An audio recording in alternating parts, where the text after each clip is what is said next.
Assalamualaikum warahmatullahi wabarakatuh. Perkenalkan kami dari kelompok 7 dengan materi pencemaran udara. Sebelum itu perkenalkan nama saya Muhammad Tasri Jakaria. Saya Fatmatia Alastika. Saya Dewi Sartika Manggung. Saya Putri Aprilia Toliu. Saya Renita Lii. Baiklah, selanjutnya kami akan menampilkan video penjelasan dari materi kami.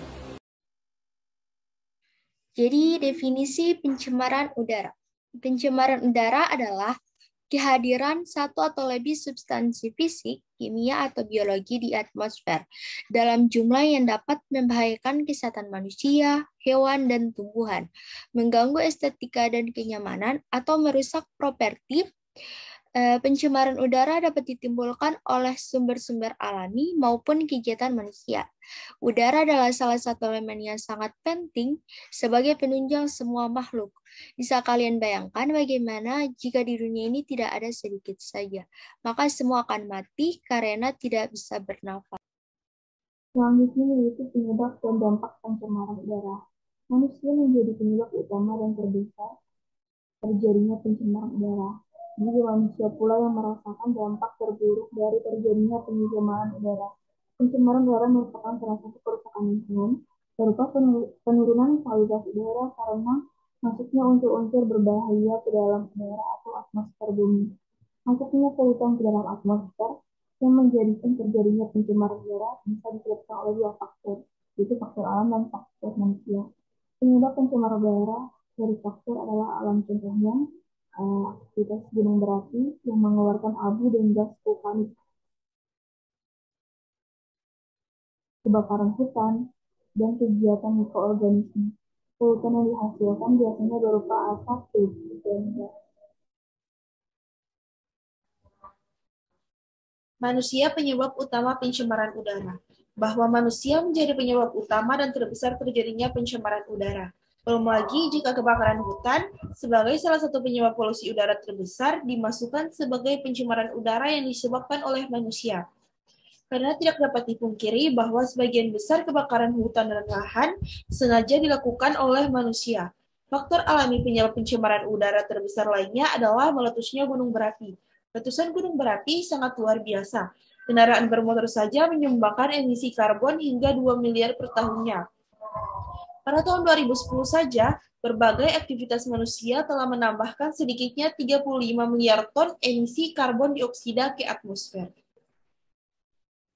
Selanjutnya dia ada penyebab pencemaran udara. Jadi penyebab pencemaran udara itu dia ada 10. Yang pertama ada polusi disebabkan asap kendaraan bermotor, terus yang kedua ada pembangkitan listrik, yang ketiga ada abu polutan letusan gunung berapi, yang keempat itu ada limbah asap industri atau pabrik, yang kelima dia ada limbah pertanian, yang keenam ada kegiatan pertambangan penyebab pencemaran udara, yang ketujuh itu dia ada aktivitas rumah tangga, yang kedelapan kebakaran hutan polutan polusi udara, yang kesembilan dia efek timbunan sampah untuk polusi udara, yang ke-10 itu dia illegal logging atau penebangan hutan liar. Selanjutnya dia ada usaha pencegahan pencemaran udara. Itu dia seperti mengurangi pemakaian bahan bakar fosil, terutama yang mengandung asap serta gas-gas polutan lainnya, agar tidak mencemarkan lingkungan. Terus ada melakukan penyaringan asap sebelum asap dibuang ke udara dengan cara memasang bahan penyerap polutan atau saringan.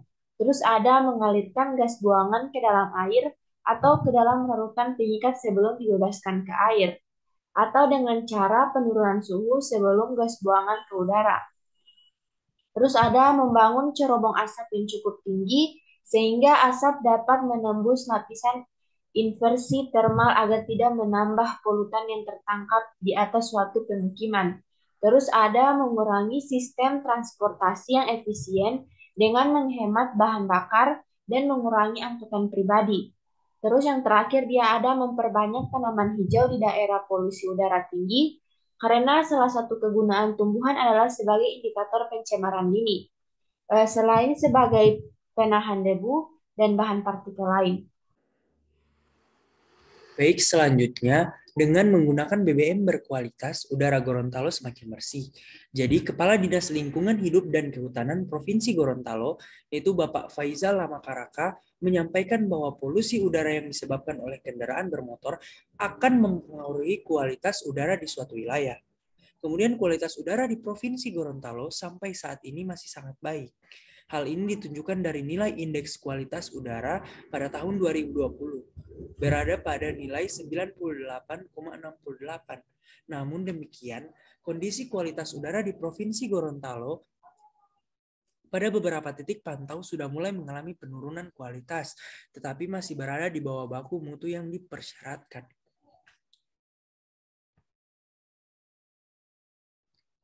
Kemudian Bapak Faisal juga menjelaskan bahwa faktor terbesar yang mengakibatkan kondisi kualitas udara mulai mengalami penurunan kualitas di beberapa titik, yaitu di sektor transportasi akibat emisi gas buangan kendaraan.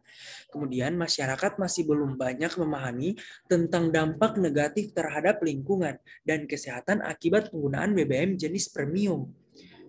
BBM bertimbal seperti jenis premium memiliki nilai oktan rendah sehingga proses pembakaran yang terjadi menjadi tidak sempurna.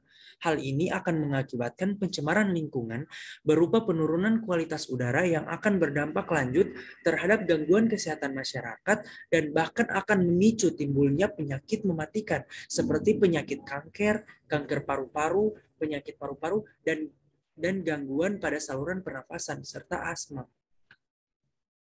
Kemudian berikut beberapa contoh-contoh pencemaran udara di Provinsi Gorontalo.